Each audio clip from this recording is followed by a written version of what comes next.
everyone. I'm Gandhi. I'm from DUET London. Maybe I should sit down. It's a B2B tech PR agency that I co-founded, and I'm going to just play you a video before I introduce this wonderful lady in the green next to me. So just bear with me. I don't know how this works.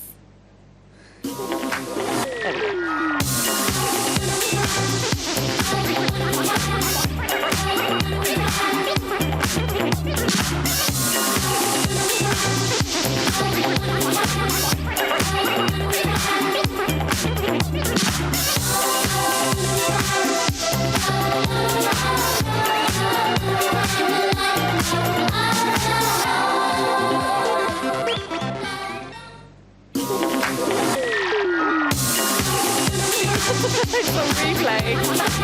Maybe I should stop that.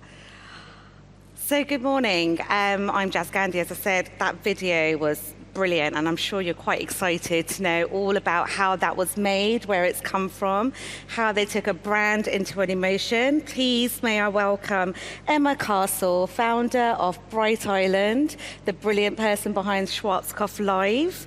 Welcome, Emma. Thank you so much for doing this. Pleasure. Let's get comfortable, shall we? So please tell me firstly about, we'll get to why this video was made and Schwarzkopf Live in a moment, but please tell me firstly about why you moved to Margate and why Bright Island. Okay, so I left London after 15 years working in advertising, working with retail brands, fashion brands, and truth is, I'd had enough of London. I wanted to nurture my creativity, be in nature a bit more, move to a creative community outside London, and visited here a couple of years, like previous to when I moved. I've been here 5 years. Saw the Turner, saw like all the amount of artists and creative down here, so it just felt like it was somewhere that I could naturally move out of London to, and cost of living was a lot less down here, and yeah, I think the creative community really was something that pulled me here. So you really found your magic by coming down to across even from London to Brighton. Yeah, totally. Yeah. I took a little bit of time out before starting to freelance. Yeah. A lot of people were like, "You're leaving London." You're leaving a big agency. What are you doing? That creative hub. That's a creative hub in London. Yeah. But creative hubs aren't always in London, and No. you actually prove that with Schwarzkopf Live. It's a big brand to be working with. Yeah. And there are hundreds of creative companies. I have one there with my business partner with DUET London, and there are a ton of them. But Margate is the place to really, I think, be right now. It's real accessible to have a career in creative here, because London, like you said, it is pretty expensive. Yeah. As a young creative to move there and start a career. I think a lot of the pressures of being in that environment as well can impact your creativity. Yeah. So I think if you're in kind of a more calmer space, for me, definitely, I feel like I've probably done a lot more better work, I think, since leaving London, ironically. And you feel more successful in Margate, that's what you're saying? Yeah, I think so now. It's okay to say that, Emma. I'm happy. It's brilliant. So talking about brands, like we talked about Schwarzkopf Live as being one of your first big clients. Yeah. Tell us exactly how that happened. And, so many creatives, young creatives here will be curious to know how you bagged that. Yeah. It's not easy, really, for a startup creative agency. It really isn't. So I think when I moved here, I moved here 2019, and I started working with Schwarzkopf, I think 3 months later. Right. And it was a kind of a word of mouth, kind of that they were looking for a creative, not necessarily, I don't think at that point, a full agency. And I've been working with them for 5 years, and they wanted somebody that could work direct with them, not have the layers of a bigger agency. They had very clear vision on where they wanted to take the brand. Yeah. And it kind of developed from there, and the work's just grown over the years, and we've now got a full team that works with them. But we're very agile, very small, and they really like that. So lots of differences and similarities in your team. Is it a big team? Massive. Yeah. Like we've got a mixture. I've recently found out I had ADHD, Yep. and I've realised the difference of having different minds within a creative team are really, really important. Yeah. And we all bring something slightly different to the table, and it kind of makes the work a lot more varied, I suppose, and we can tap into lots of different ways of thinking. So when you found out you had ADHD, it was quite recent, wasn't it? Yeah, October officially last year. And you began to realise that's where your creativity really comes from, that from your neurodiversity. Oh, 100%. Yeah. I think a lot of people are going through this at the moment. There's huge waiting lists to get diagnosed. Yeah. But for me personally, I think it's actually been really a game changer, understanding how my brain works, why I do certain things, why I'm actually good at what I do in certain ways, and it's almost just given me more confidence in doing what I've been doing for the last 20 years. But yeah, there's obviously a lot of downsides, but there's also a lot of positives. I think there's a lot of positives, especially with your work with Schwarzkopf Live, because one of the things that you said was you can only work with brands that you have emotional connection with, that you 100%. feel. And that came from your... Well, you hyper-focus. If you've got ADHD, your thing is if you love something and you're really passionate about it, you literally will just go down those rabbit holes and stay there for a very long time until you know everything about it. Yeah. And for me, hair coloration has always been a part of my life.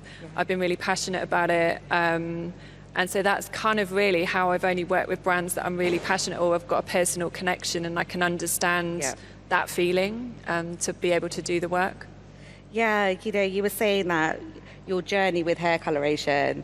I mean, something about your mum and dad? Oh, so yeah, we've got in this commercial for 2024, we looked at some customer insight, but it actually was also inspired by my own experience as a teenager, dyeing your hair at home, and not almost... You could do it on your own, but it's actually more fun to do it with somebody else. So I did that in my teens. Yeah. Actually, my dad's been dyeing my mum's hair, I'm not even kidding, for about 25 years now. He's got a whole setup, he's got the brush, he's got everything. And they sit in the kitchen and he does my mum's hair. And actually, we took inspiration from it. I call it companion colouring, and we've taken that into the campaign. And actually, it's true to insight. A lot of the Schwarzkopf community say that. Yeah. And we've got two people in a bathroom, kind of. And again, it's connecting, and people can understand that. And the emotional connection, because people don't really remember things; they remember feelings. Yeah. You really brought that to life here. Yeah. And that's what you did. You turned a brand into an emotion. That's not an easy thing to do, Emma. No, especially with like hair care. I think the category traditionally focuses on product benefits, maybe using celebrities. There's lots of different ways that they do it, but I think what we've tried to do with Schwarzkopf Live was really look at kind of empowering people to do it and to do and express their own personality, their own identity, and just by having some sort of a mixture of girls in a studio doesn't necessarily show that. So that's where we've taken from there, moving on over the last 5 years. There's a lot of realness and emotions in the adverts that you've created. I really want to know, I'm sure everybody does want to know this as well, is how you personalise that brand on a mass scale. Is it possible to take us through that journey? Yeah. Shall I play the next video? Yeah, I think it'd be good to just see, this is a short little snippets of where we were, and then we've done 5 years of 3 different campaigns and how we've evolved the brand. So it just gives you an idea of the journey we've been on.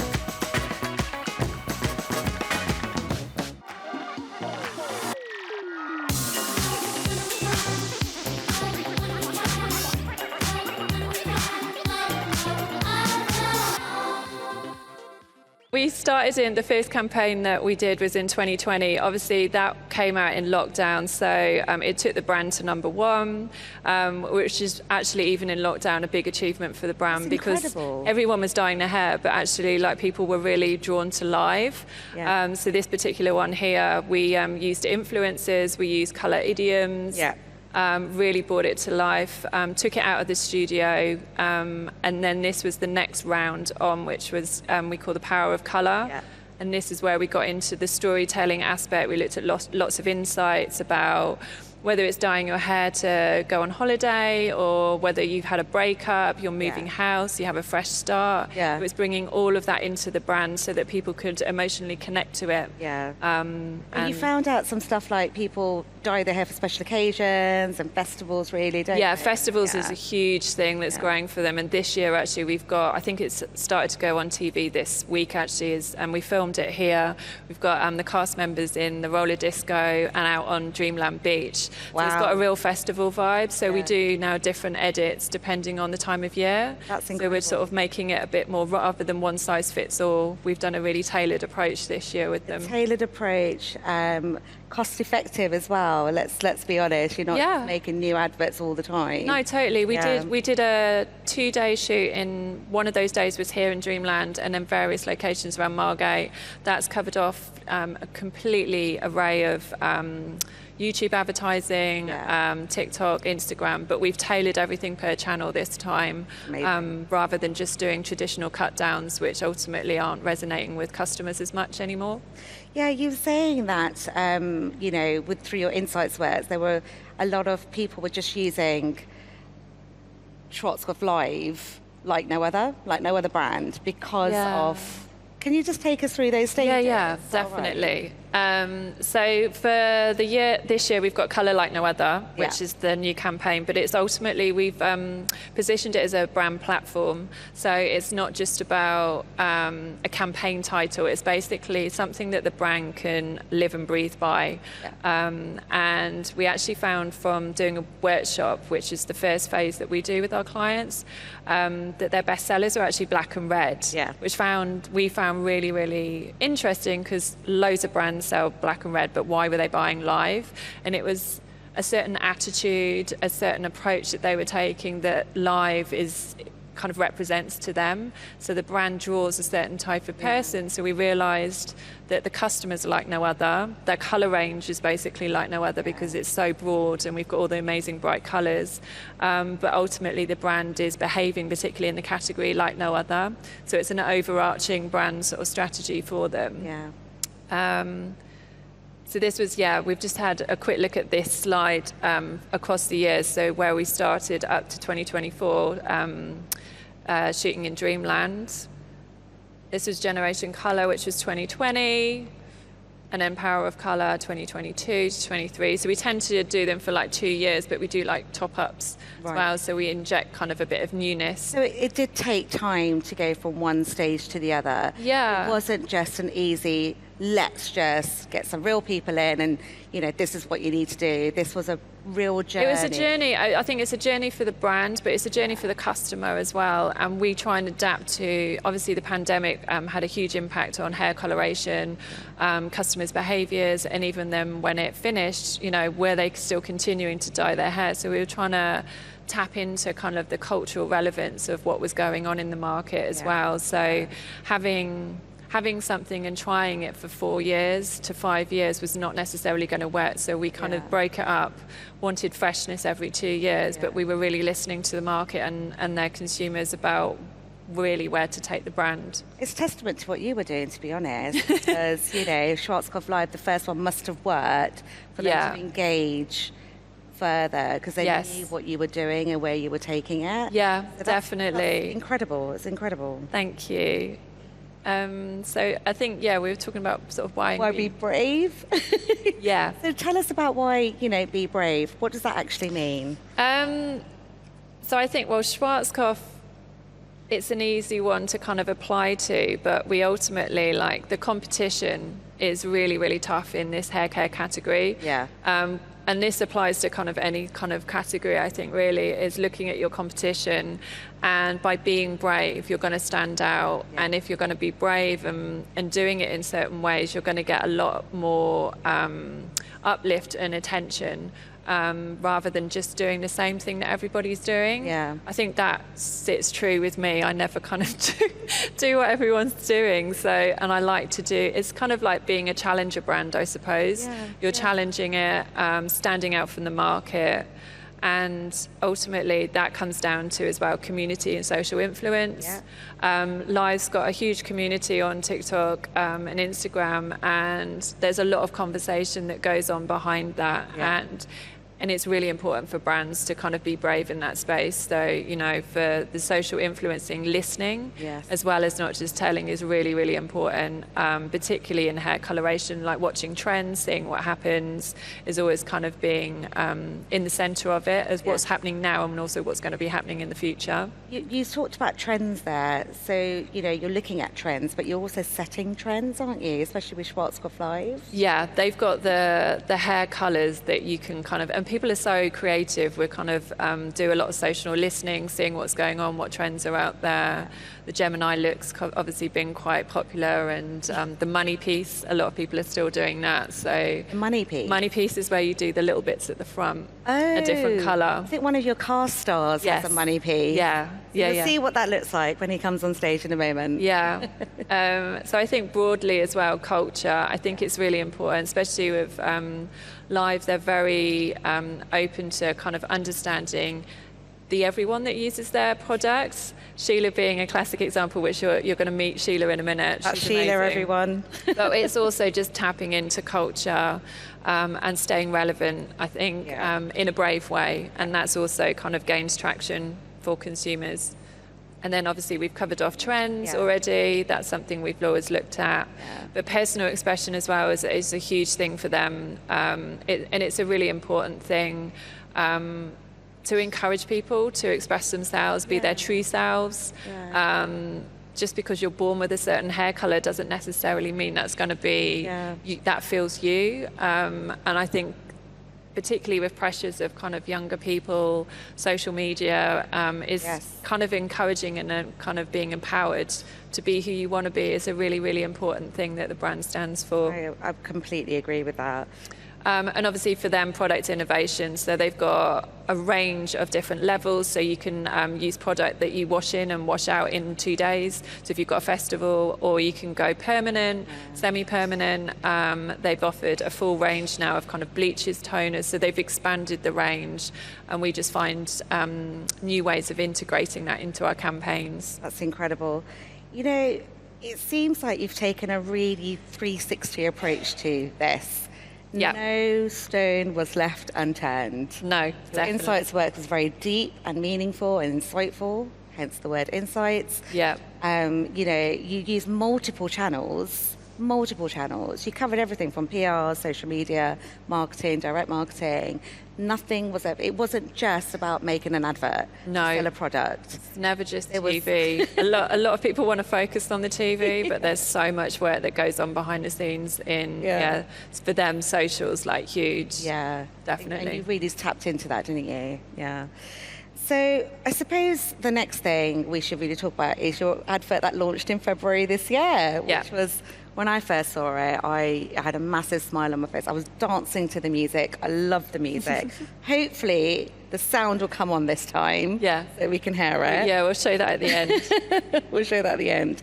But you make it sound really easy, Emma. Not going to lie. You made it sound incredibly easy to work with the brand, to work with the people. Take us through this journey of how long it took, because people might think it happened by magic, and by the way, it was magical. Thank but, you. you know, people might think it's a magical thing. So take us through that journey.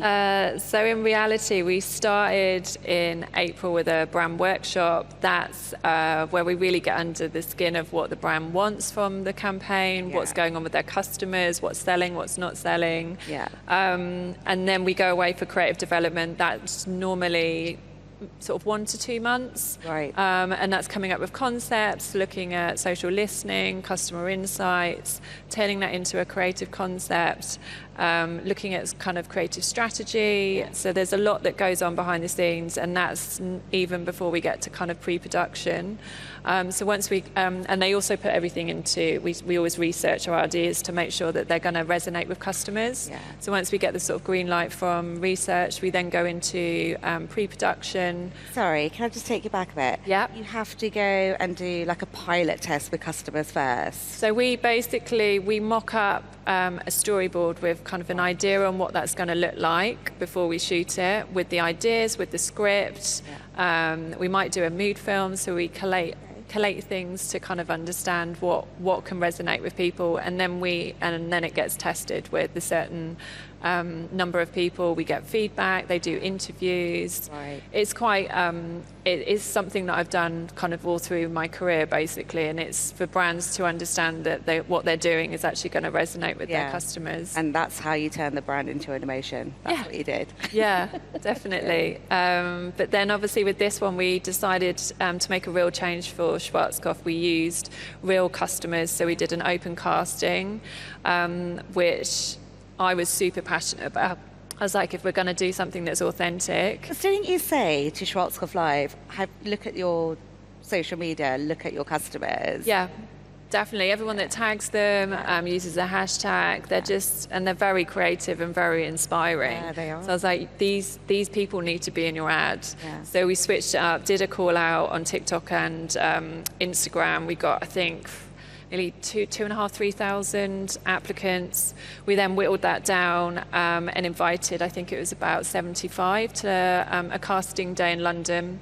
And then we met them face to face. The brand was there, I was there, the director was there, which was an incredible day. It was the biggest casting day I've ever done, interviewing and meeting that many people in one day. And by the way, when you say London, it's probably because it was the easiest London. We did an open, and Right. I think trying to find people all around the country. It's not about being London-centric at all. Their customers are all over the country, so we ended up with some of the cast from, I think, Newcastle, Devon, all over the place. So London just felt the easiest way to get everybody to come to it. And then we whittled it down to 12 people who you'll see that's featured in the TV ad. Yeah, amazing. So I think there's another slide, isn't there? Yeah. So because we were doing real customers, everything was about real. So we wanted to do real locations that rooted in some of the insight that we had, real stories, and all the cast members have got the most amazing stories. These are all real people. Yeah. This is all from the casting, and they all applied. We've got 2 of them with us today. They're going to come on in a minute. So it's just great to kind of have all of that and it be authentic. Yes, absolutely. So different representations, different ages, cultures, religious backgrounds. Yeah. You know, Definitely. sexual orientation. It didn't matter because colour, like no other, has no prejudices. No, totally. I love this. This is incredible. Absolutely amazing. And so this was your like no other. Yeah, you and know? this is something that we're continuing. I think it's really important for brands. Not everyone necessarily has one, or it's the first time we've done it with Live to have a brand platform, because I think it ultimately it allows a brand to kind of have a strong, coherent distinction. Yeah. And you can run that through every part of the brand. I think it also, for us, I think internally for them, it provides clarity, decision making, every decision that they're doing, not even with work that we're working on with them, but other stuff that they've got that kind of focus point. So you set the benchmark for them. You've taken them on this incredible journey over 4 years, and now they use your, I was going to say little black book, but let's call it a little green book of what they need to be doing with their brand. It's amazing. But it's highly collaborative. Like the team at Schwarzkopf, we kind of work very close. You've got to listen to me. No, it's very much a two-way thing for them. They like to be really involved. Yeah.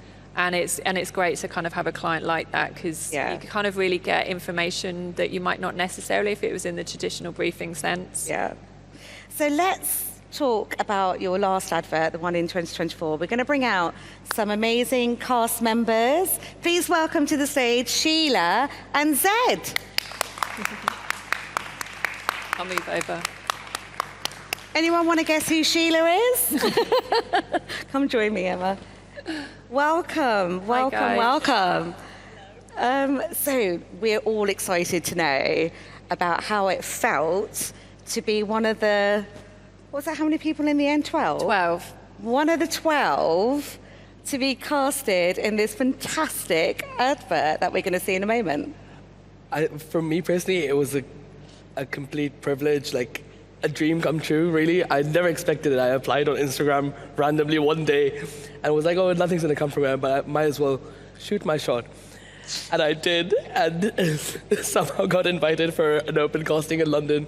Somehow turned up, and with all these beautiful people there with amazing hair, I was just like, this is a great experience. I'm not going to go anywhere from this, but it's going to be good.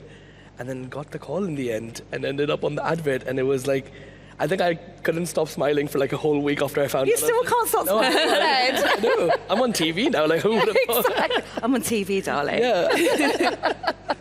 And that's the colour that you were talking about. What was it called? So you kind of you've been our main person with the money piece, haven't you? I have, yeah. So Money usually I piece. do like a, that style, but I've changed it up. But the purple are the Schwarzkopf Live drops that I add into my conditioner. So I have a blonde base, and whatever color I want to do, I'll use these drops, add them on, and then it washes out after like 5 to 10 washes. Amazing. So I'm good to go. I can like keep switching it up, keep making it different. That's really incredible. And Sheila, how did it feel for you being cast? How did it feel for you being cast as part of the 12?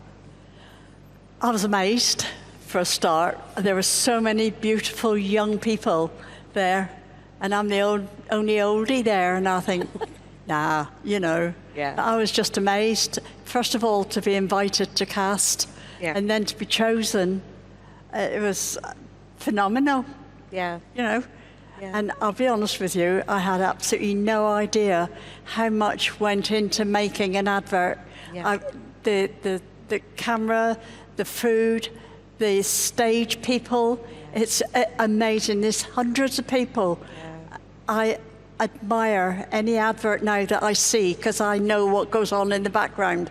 It's really phenomenal. Yeah. And your colour is phenomenal as well. Oh, I love my colour. Walk us through that a bit. Why pink, though? It's. I've always been pink. I like always been pink pink? from a little girl, and I've tried all sorts of colours. I've tried red, tried grey. Yeah, but and pink's you. didn't like it. But pink is my colour. And I hear that you're a bit of a star now, especially on social media. Can we all follow you? What's your handle? Social media, as far as I have absolutely no idea how to work it. My daughter does it Your all daughter for me. does, doesn't She's she? my daughter, my manager, my boss. I love that you have this. You know, she says she tried to teach me TikTok, but I haven't got a clue. I don't know what a GIF or a meme is, something like that. I don't know what TikTok or Mimi is either, so I'm with you there, don't worry. It's absolutely She fine. said that, and I think, what's that? That's me. So what has hair colouring meant to you personally as a feeling? Because what Emma did with the Schwarzkopf Live is turn the brand into an emotion. Did that really resonate with you? Oh, yeah. Schwarzkopf is good. Yeah. Yeah. That's the only colour I will use. I don't use any other. I use different colours, but the Schwarzkopf brand, the Live brand, And what has it done for you since being in the advert? How has it improved your life? it's made me noticed. Right.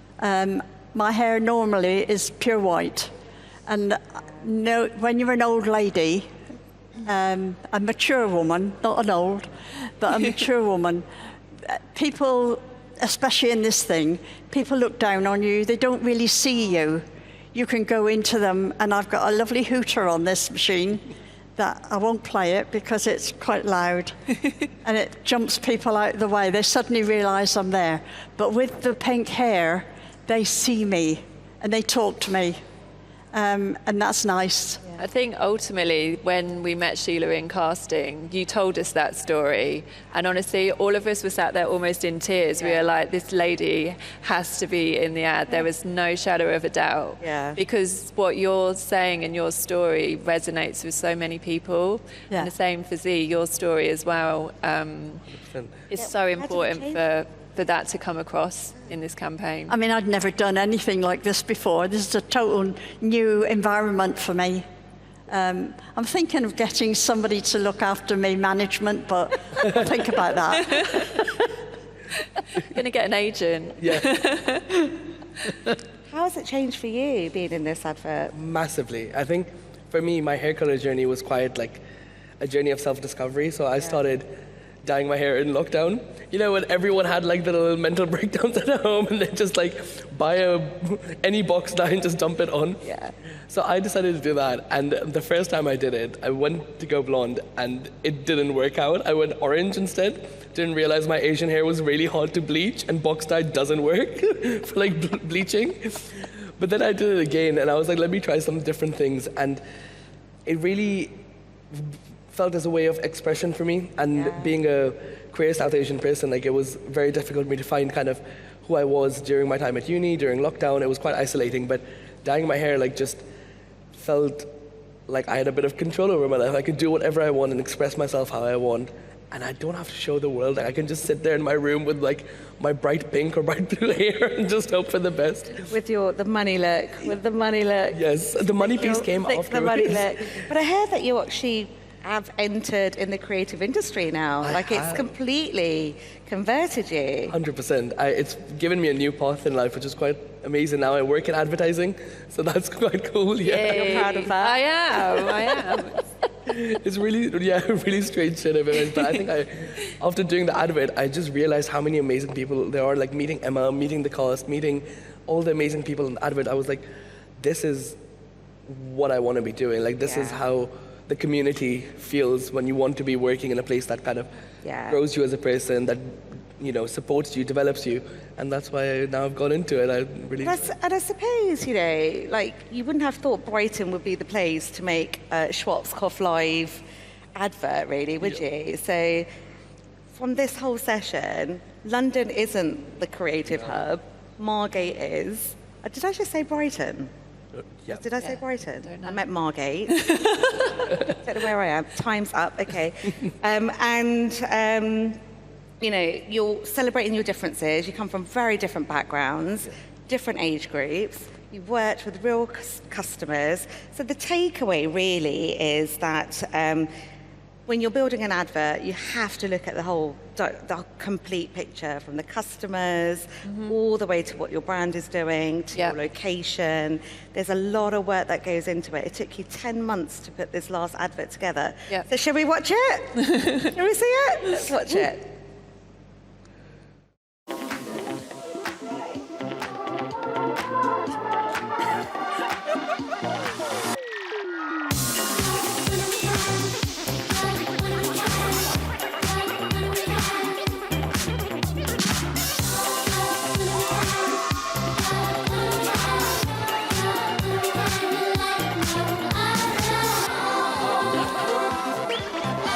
Colour like no other with Schwarzkopf Live. Sheila, you at the end. I love it. Thank you so much. That was Thank you, good. Emma. No, thank you. We finished now? Incredible listening to that whole journey. It was so insightful, really well described. And to you both, the stars of this show, honestly, thank you so much. You brought it all to life. So you can turn a brand into an emotion. You've proved this. Yep. Thank you, everyone. Thank you. Thank you.